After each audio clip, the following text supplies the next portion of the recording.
Hello and welcome back to 31 Days of Horror. I'm your host Stephen Bloodworth, filmmaker and indie film critic.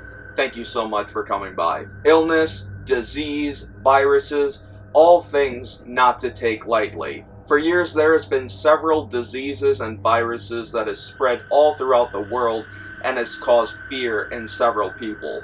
Unfortunately, with 2020, the entire Earth has been hit with COVID, and has literally shocked the Earth to its core. Before that, there's been several outbreaks of different kinds of viruses and diseases all across the world. Ebola Syndrome from 1996 is a film that I saw only for the first time a few months ago, and really scared me, especially what's going on in the world today with COVID. Ebola Syndrome is a Chinese horror film and includes dialogue in both Chinese and in English. The film starts off with our main antagonist, Kai, who is caught having sex with this man's wife and ends up butchering the both of them. The woman's younger daughter witnesses the murders and Kai attempts to burn her alive. Kai eventually flees the scene and flees Hong Kong, where he moves to South Africa. While he's in South Africa, he gets a job as a chef in a Chinese restaurant. Kai is basically abused by everyone at the restaurant, but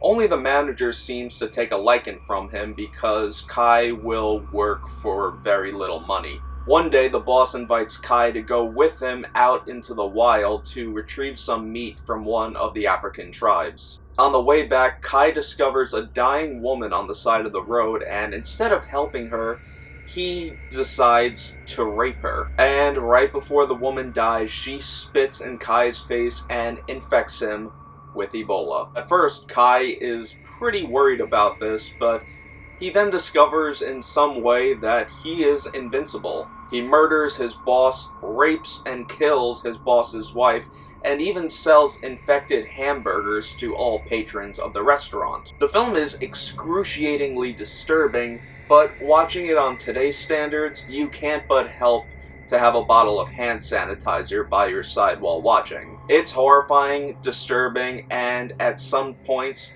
hilarious in a very dark manner. The film is pretty hard to come across. The DVD is out of print, but if you can come across a copy at a reasonable price, I say go and check it out.